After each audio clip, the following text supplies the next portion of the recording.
Well, there's one last topic I want to address in the technologies that I have described, the various technologies that I have described, and it's an approach by which we will not only be able to know who is in a particular location, but also in space where the organisms are found, not the microorganisms are found. So it's a technology that helps us detect and track organisms in space. Một kỹ thuật mới này cũng vậy nè. Cái kỹ thuật này nó không những cho mình biết là trong đó có con nè, mà nó còn chỉ cho mình biết chính xác là con nó nằm ở đâu trong cái không gian luôn. Okay, this technology enables us actually to do two things. One, to count organisms directly in the sample, and two, if we want and we have the tools, to locate them in a particular sample. Thì cái kỹ thuật này nó sẽ giúp cho mình là đếm trực tiếp cái số lượng loài đã nằm trong cái mẫu đó, và nó sẽ giúp mình định vị cái số loài.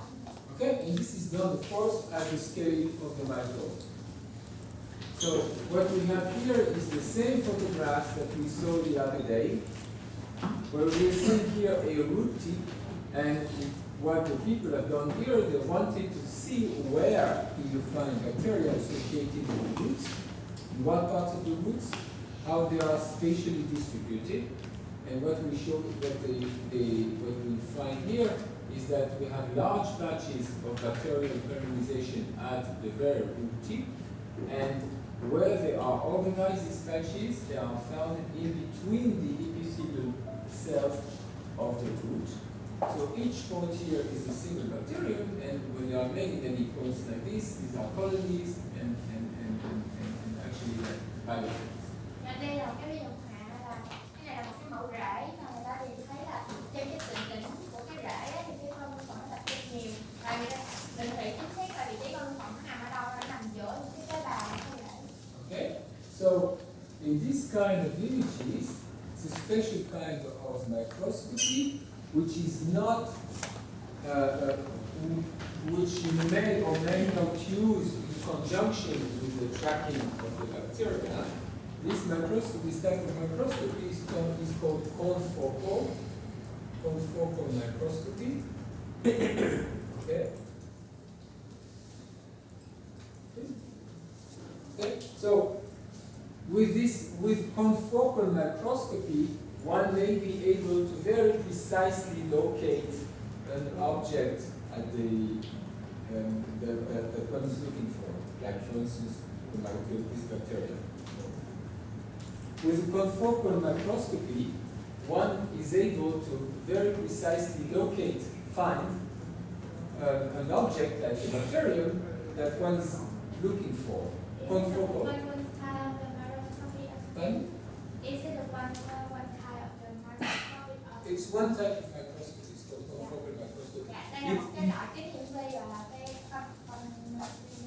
nó có loại kính hiển vi mà nó dựa vào cái kính hiển vi để có thể xác định được cái vị trí của vi khuẩn. It's based on fluorescence. Dạ, nó dựa vào cái chất hình quang. And it enables to see objects in 3 dimensions.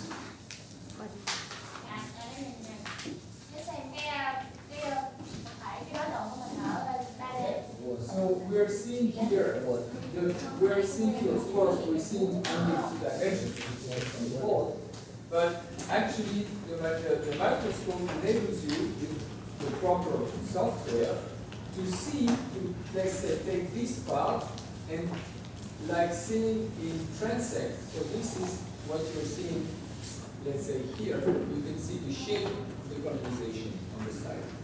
Cái hình mình trên đây mình sẽ thấy là hình 2D thôi, nhưng mà thực tế là cái hiển vi này nó có cái phần mềm nó nhìn được cái hình dạng là 3D của cái mẫu này luôn. Ví dụ như bên đây là cái 2D, còn bên đây là mình xoay cái không gian, nó cũng là còn là cái vùng này, nhưng mà nhìn ở cái không gian 3D. Okay, so this is, let's say, the final stage of this whole experiment. But before one gets there, it's not always necessary to apply confocal microscopy. One should be able to detect the bacteria. And how this is done, that we specifically detect the bacteria in the sample and are able to see them under the microscope and know exactly that they are bacteria, and even if we want, if they are specific bacteria to a certain belonging to a specific population. Thật ra đây là cái bước cuối cùng trong cái thí nghiệm của mình. Trước khi mình thực hiện cái bước này thì đầu tiên mình phải xem xét coi trong cái mẫu của mình có vi khuẩn hay không, hoặc cụ thể hơn là có vi khuẩn nào trong đó. Okay. Okay. Okay. Let me just turn this on. Okay. Then I will turn. Okay. It's fine. The sound is off. If someone calls, I don't hear. Okay. So this is done. This is basically this is based on the use of a technology which is called FISH. It's not a fish.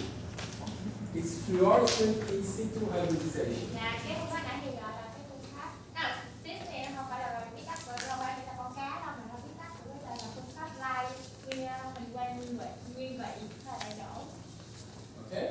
And in fish, you use probes which finally lift up your bacteria according whether they are bacteria or specific. Well, let's see. Okay. Oh, something. It's every time I will do something else. I will do something else. I will. Where is this guy? In a second, I will turn it off.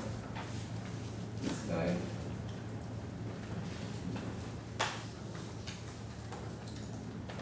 Yes.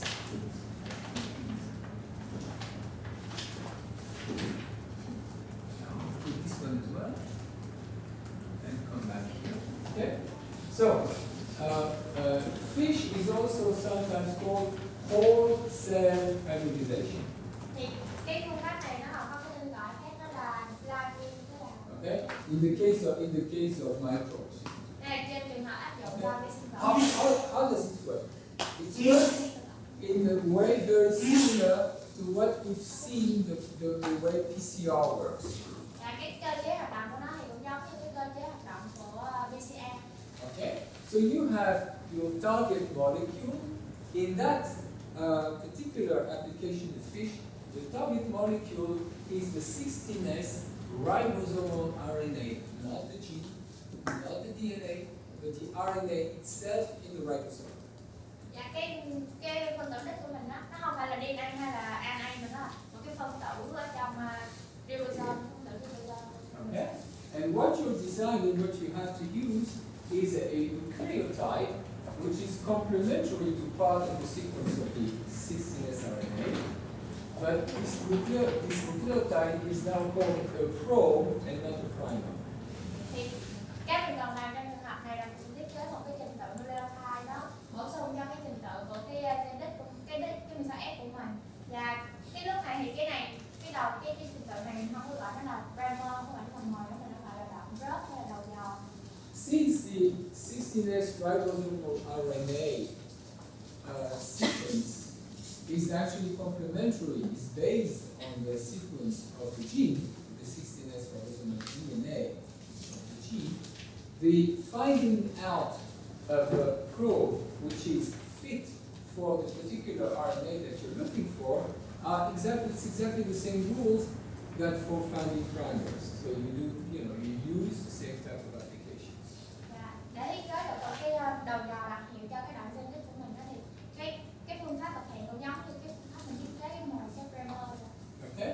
There are, however, some very basic things that one may know that are helpful when designing a probe versus designing a primer, and this is what is called where you can have write it properly mismatches. So you have this is the target sequence, okay? So you have, let's say, A, T, C, G, T, T, A, etc. Right? When you're designing a probe or a primer, you would like often to have a probe or a primer which is totally complementary, right? C, A, T, T. Okay? Usually you're looking for some. So this is the probe or the primer, and this is the target sequence.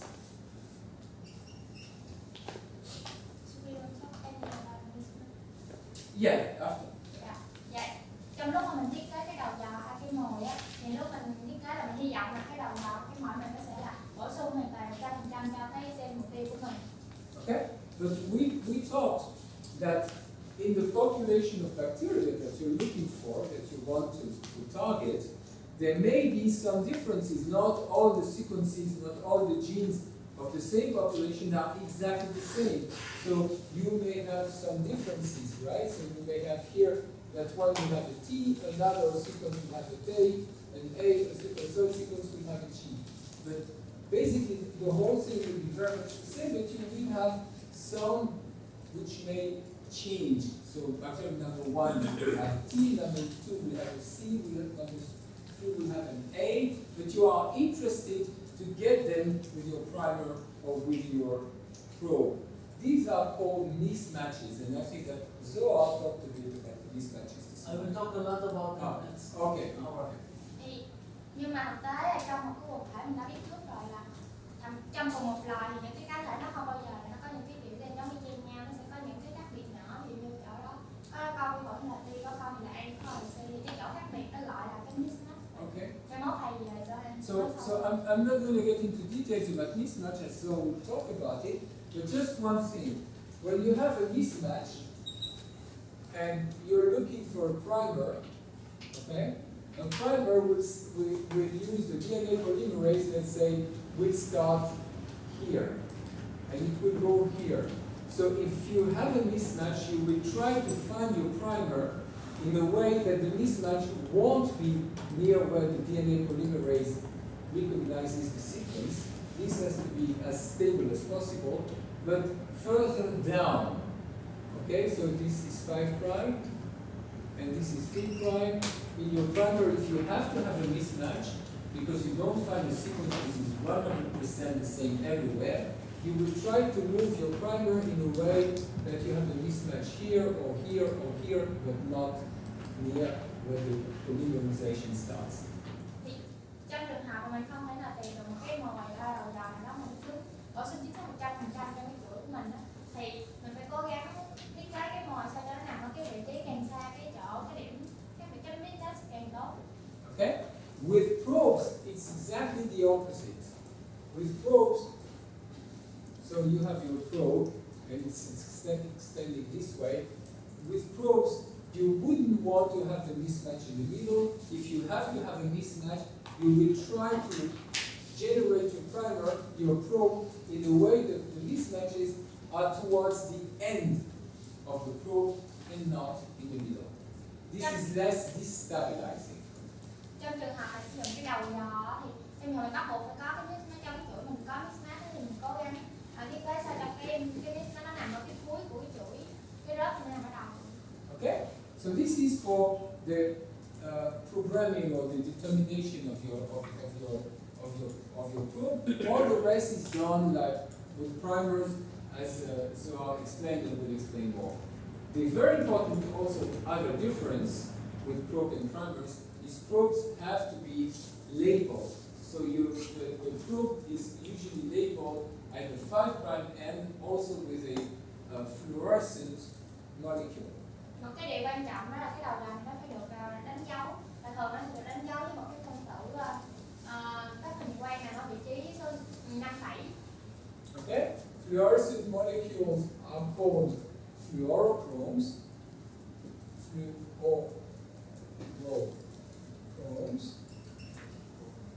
All right, and very a common ones are like fluorosaline, okay, or rhodamine.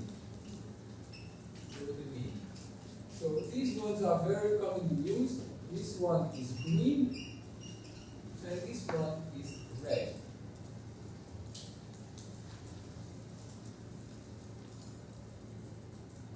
Okay. Dạ, đây là mấy cái mà phân tử mình dùng để đánh dấu cái mồi thông dụng.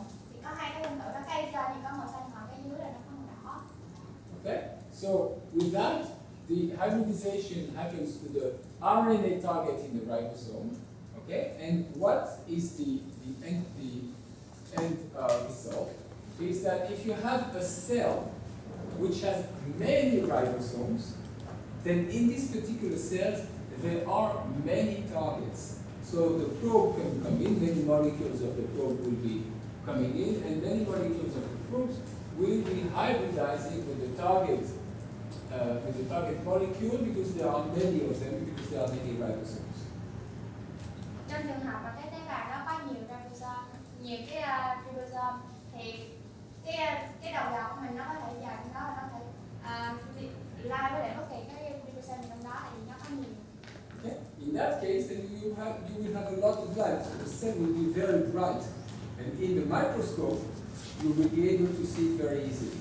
Thì trong trường hợp đó, nó sẽ tạo cái tế bào này sẽ rất là sáng, tại vì cái rất nhiều. Thì trong trường hợp mình sẽ nhìn thấy cái hiển thị dễ dàng. Okay. On the other hand, if there are few ribosomes, there are few targets, and the quantity of light that is emitted from the cell will be low. Sometimes it's that low that you can't see it. Trong cái trường hợp ngược lại, là cái tế bào có ít ribosome quá, thì cái ánh sáng nó tiết ra thấp, thì nếu mà thấp quá thì cái hiển thị sẽ không học được. So what does this tell us? It tells us about the physiology of the cells that hybridize. Cells that have a lot of ribosomes are cells, if you remember from the second lesson, I think, cells that are physiologically very active. Cells that do not have a lot of ribosomes are cells which are less active, and then they have less ribosomes. So you will be able to detect more easily cells which are more physiologically active than cells which are in a physiological state which is less active. Thì mình cũng có thể từ cái phương pháp này mình có thể biết được là cái tình trạng sinh lý của mỗi cái tế bào. Nếu mà cái tế bào nó có càng nhiều ribosome, thì bữa mình đã học rồi, càng nhiều ribosome thì cái sinh lý nó càng mạnh. Còn tế bào mà ít thì cái hoạt động sinh lý của nó càng thấp hơn, thì cái này so sánh được.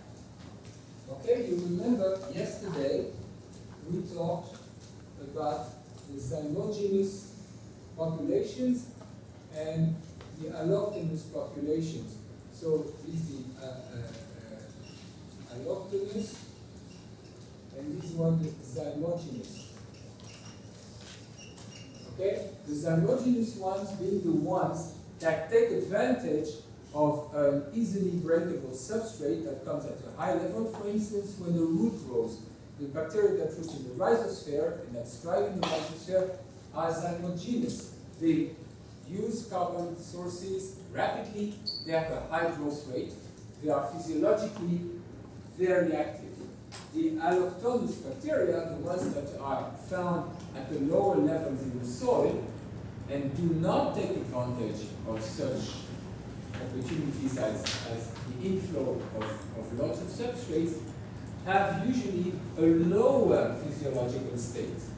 Thì ví dụ trường hợp là một cái quần thể nó có con sinh vật tự dưỡng và con sinh vật Cnsh như vậy, thì khi mà ví dụ như có trường hợp là có cái rễ cây nó phát triển tới cái vị trí đó, thì cái sinh vật Cnsh nó sẽ tận dụng những cái cơ chất mà do rễ cây tiết ra, nó sẽ phát triển tốt, thì trong trường hợp đó nó sẽ có hoạt động sinh lý nó sẽ cao hơn so với con sinh vật tự dưỡng. Okay, and this is reflected when you perform fish with roots on the one hand and with bird salt on the other hand.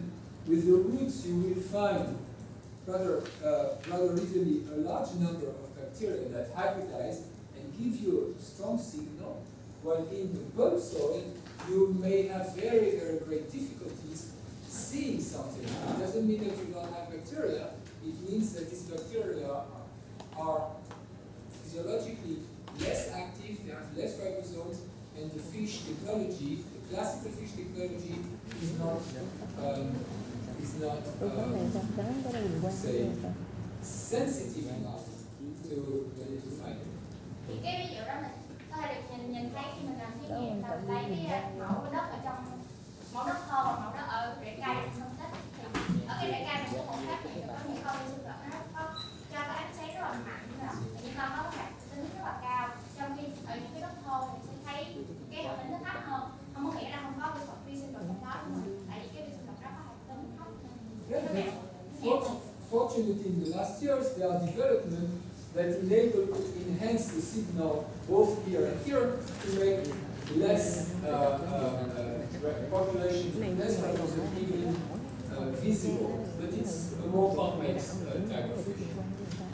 Thì có một những cái kỹ thuật phức tạp hơn và liên cũng như cái nền tảng của cái Ahtphcm này á, thì nó sẽ làm tăng cái mức độ biểu hiện ánh sáng lên, mình có thể nhìn thấy được những con mà có ít sơ. Okay, so when you have this approach to fish, you can do basically two things.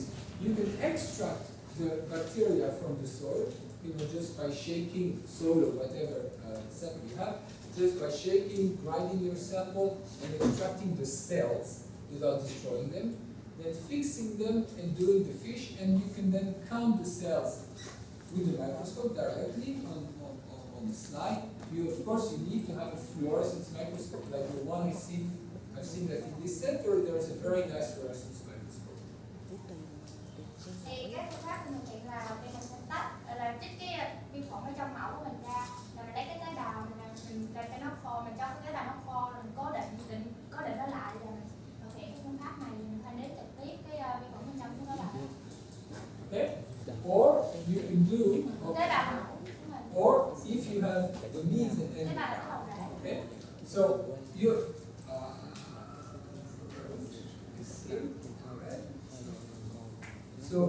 or if you, and that would be the kind of picture that you would be able to see. You will be able to see the bacteria which are stained. You will see in 1 second why there are different colors, but and then you will be able to count the bacteria directly from your sample. And if you put along with this, if you remember, we talked about stains that stain all the bacteria, the dead ones, the live ones. If you have this RNA stain and the total stain, then we can have the proportion of the total bacteria, the proportion of the ones which are really active in the whole population. You can see almost everything along this stain, the TAPI stain. The DNA stain that stains everything. Thì đây là cái bức tranh mà cái này là những cái mình có thể nhìn thấy cái hiển vi là có thể thấy cái giống như thế này là nhạc giải thích tại sao lại có những cái mạch khác nhau, nhưng mà cơ bản mình sẽ thấy những cái vùng con mạch thì mình phải đếm trực tiếp số lượng của trong đó và kết hợp với cái phương pháp mà nhuộm DNA của tất cả các loài sống hay chết, kết hợp phương pháp này thì ta phân biệt được là cái quần thể nó có những cái loài hoạt động. Okay, and if you have the means, if you may want, if you have a confocal microscope, then you may be able not to take the sample and destruct it in order to extract all the bacteria, but directly see the bacteria where they are in the sample. For instance, in this root, or if you want to see how the bacteria are on soil aggregates or in the gut of an animal or whatsoever, or how they align, how they are within the organ of an animal. It's the kind of approach that we're doing. I will show some pictures in a few days of that. Okay, so yeah, that's. Là cái ứng dụng của cái phương pháp này có thể được sử dụng để mình xác định cái số vi khuẩn ở trong một mẫu nào đó, thì mình sẽ nói là mẫu ruột mình ha. Okay, so when we go back to not this, but actually to the specificity of the probe, when you have the label probe will target the target cell, okay, the one which has the primer which fits the 16S RNA, but it won't target the non-target cell. Cái độ đặc hiệu của cái đầu dò là trên trường hợp một cái đầu dò được đánh dấu nên sẽ chỉ kết hợp được với cái lộ trình tự một cái mục tiêu của mình thôi, không có kết hợp. And again, the targets is what you decide to be the target. If you want to target all the bacteria, then you have to use a probe which is universal for bacteria, which the sequence of which you have chosen aligns with all 16S ribosomal RNA genes. If you want to look for, let's say, Pseudomonas or Klebsiella or E. coli or what type of bacillus, you have to look only for the specific part of the 16S, which is specific for this particular species, and then design a probe which will be particular for this particular species, and then you will be able to discriminate between the target and non-target population. Just like with primates. Cái đó là mục tiêu của mình là do phụ thuộc vào một cái nghiên cứu của mình. Nếu mình muốn nghiên cứu tất cả các loại vi khuẩn chung luôn á, thì mình chọn cái đoạn gen nào đó trong cái 16S, trong cái gen 16S nó chung cho tất cả các loại vi khuẩn. Còn nếu mình muốn phân biệt giữa E. coli, Salmonella với nhau á, thì mình chọn những cái phần trong cái gen 16S mà nó đặc trưng cho loài. Of course, there always are limitations to what you can do. The limitation, of course, the first one I mentioned was the low ribosome number. Now it's possible to overcome that, but it's quite complex. The second one is the low penetration to the cell walls. So you have some bacteria which are very tough cell walls. Sometimes it is very difficult to make holes in the cell wall to make the probe come in. And third, you may have sometimes the way the 16S is folded in the ribosome, that the site you have chosen for the hybridization, because you're choosing a site on the sequence, so it's A, T, T, C, you're seeing only letters, right? You're seeing the stretch, but in reality, the 16S ribosomal RNA is folded. So if you, by bad luck, you have chosen a site which is really completely folded and internal, the probe may have difficulty to reach it.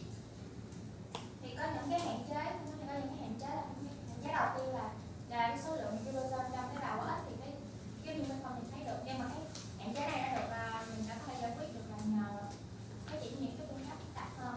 Và cái hạn chế tiếp theo là có những cái tế bào nó có thành rất là cứng hay là dài, cái đầu lần nó khó để nó xâm nhập vào bên trong, nó bán cho kilo-gam. Mà cũng có cái hạn chế thứ ba, đó là cái gen 16S thì mình thấy trên mạng nó hay khi mình ghi trình tự ra nó cái chuỗi dài, nhưng trong thực tế là nó không có dài, mình chuỗi gì nó xoắn, mình chạm trúng cái vùng mà nó xoắn cái khúc nó xoắn chịu quá thì cái đó thì nó khó để mà nó phát hiện được cái vùng đó nó như. The outcome of this is that your cells are not detected, and then if you have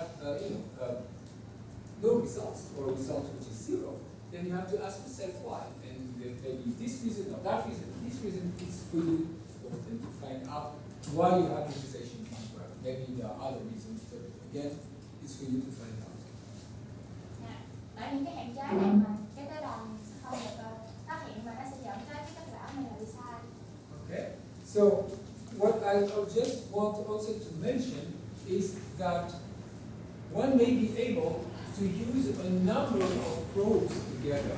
So if you may want, for instance, to target at the same time all the bacteria together, so you will have one probe which will be specific, which will target the 16S ribosomal RNA in a place which is conserved for all bacteria. So you will have one probe, let's say, coming here and dictating up the ribosome, right?